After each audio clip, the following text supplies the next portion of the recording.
minimalism originally was a doctrine.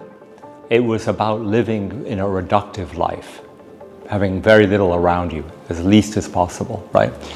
But that eventually the movement turned into an aesthetic. And the aesthetic, or the language, was pure geometry, right? So you think of minimalism, you think of a perfect rectangle, or you live in a white cube, right? Or your chairs are a box like Donald Judd or Max Bill or somebody of that nature. Or you live in a space like John Pawson would design. But we as human beings cannot really live like that. We cannot live that reductively, even though we can appreciate it from point of aesthetic and image, or at least I can. A perfect white cube is a beautiful thing, sacred. A sphere is sacred, you know. A cone is beautiful, but it's not human. And in fact, all those forms are sort of going against nature. And a straight line doesn't really exist in nature. So here we are, actually what we're doing is we're opposing and fighting nature. And it's interesting because that goes back to this notion that as us as human beings, we don't want to believe that we are nature and that we are part of the ecosystem. We think we are above it. We're not above it, we are part of it. So what is sensualism? Sensualism is when something's humanized. It's tactile, it's organic, it's part of us. So I was thinking, well, I love the notion of having less, and it's been my belief for years. And to have an object that's not overly embellished or overly decorated or too much ornament. But for example, if I make a blob shape, a sphere like that to sit on, there's no straight line. So it doesn't fit into what we think is the language of minimalism, right? So I had to give it a term. I realized, but it is a minimal object. In fact, an egg form is not really considered minimalism in the sense of sacred geometry, but it's the most beautiful form, right? So that's where the term came from. And I try to do that with a lot of my work. I don't really think about it now. It's become, let's say, how can I say, subconscious. But when I do something, I try to not over-embellish, and I try to put the essential there, but I try to soften it and make it extension of us. I always say there's two types of artists. There's one who they find their language or their, let's say, contribution, and they stick with it their whole lives, right? So let's take a painter like Mark Rothko. He painted more or less the same canvas for his entire life, right? And his experimentation on the canvas was color. Then you find somebody who, Picasso, you know, for every 6-7 years, totally changed his direction of his work. And I always had affinity more to the Picasso side. I always felt like I cannot, I have to challenge myself constantly. And I can't, it's very difficult for me to repeat myself, first of all. And second of all, it doesn't give me any sense of meaning if I'm not pushing, you know, and looking and searching. But the other side of it too is the fact that I'm such a believer in this notion of that we're all original, which means we all have original contribution. So I always say to myself, oh, Karim, what's original from you? What are you contributing? You know, and vice versa, what do you contribute? What do you contribute? That we're all capable of original thought, right?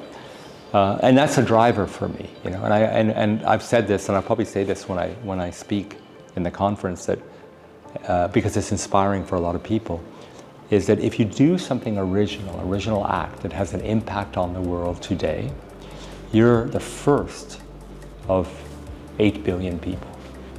Yes. Right? Right. But more so, you're the first of the whole entire existence of humanity, which we estimate is 240 billion. Which is really hard to be the first. So there's your challenge as an architect or as a designer, a painter, a creative, a journalist, anybody. Say, can you do something here that no one has done before?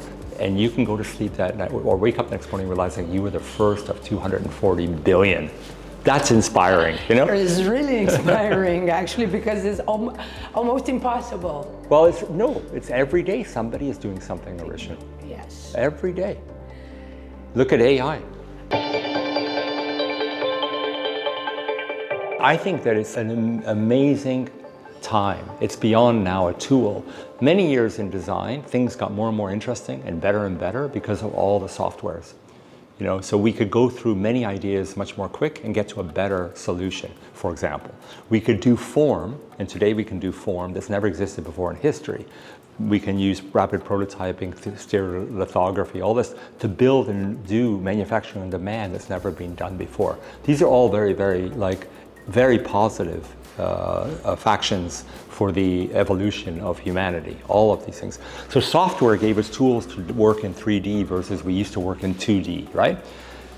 Okay, this is now beyond a tool though, because this is taking accumulation of, you know, hundreds of thousands or millions of thoughts, of ideas, of history of humanity, and remixing it, right? And inventing new phenomena that never existed before in history. So I've been using it a few years now, and I think it's an amazing tool. But the fine line is, you can create a lot of imagery, you can create a lot of things, but at least in design. But the question is, are they just superficial or not? I mean, what is the real meaning of the work you produce? Is there meaning? Is there a strong concept behind it, or is it just yet a beautiful image again? And we're starting to, I think, become desensitized with beautiful imagery. This is, you know, because we're making 1.5 billion images a day in the world. So it's becoming overwhelming in a way. So you have to step back a little bit and say, you know, well, what's my point of entry? What's my concept? What am I really doing? What's my contribution to society? Am I doing something that's touching people's lives? And then the second level of that, which a lot of young designers, if you're playing with AI, that don't know, is how can this object be produced? How can it be produced efficiently? How can it be produced that it could really reach the market? Is there a market for this? Would people really like to have this in their lives?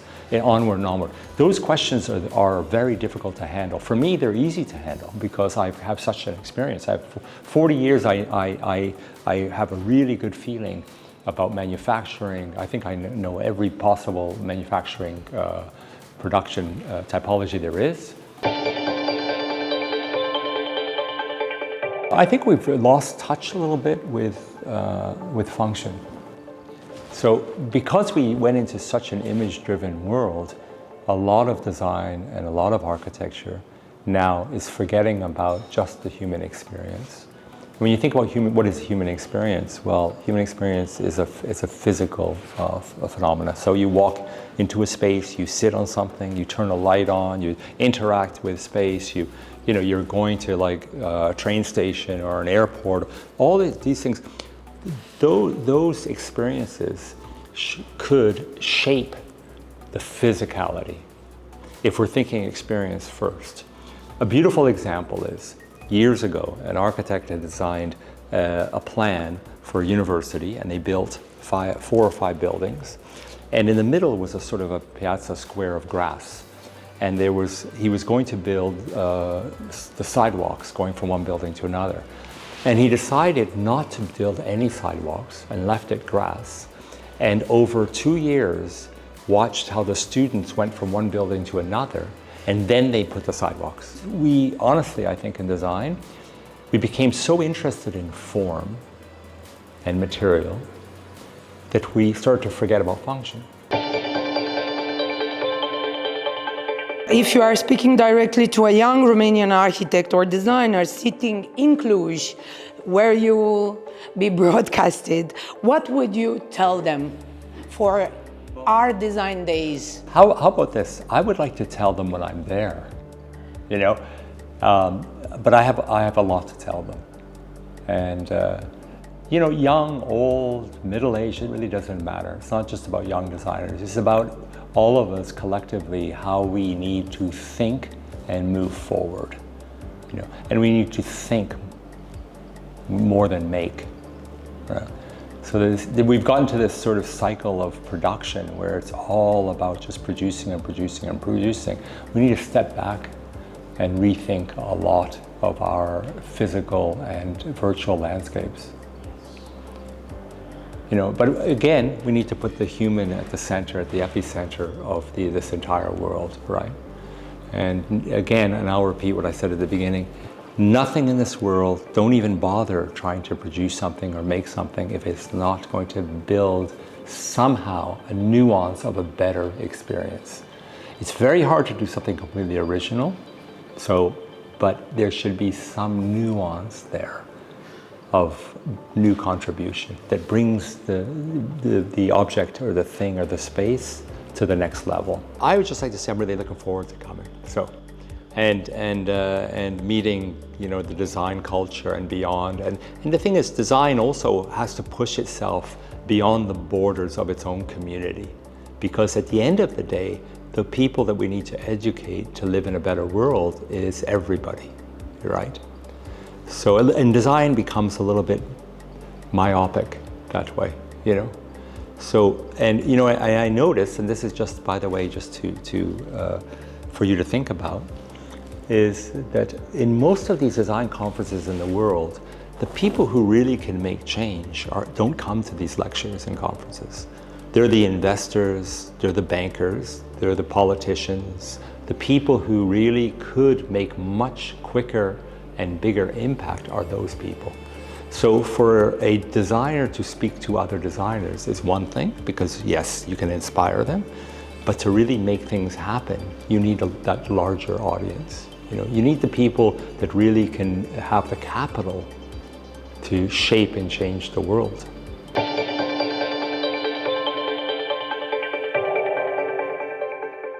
Thank you for inviting me to Art Design Days in Cluj, Romania, and I'll see you at Casa Magazin.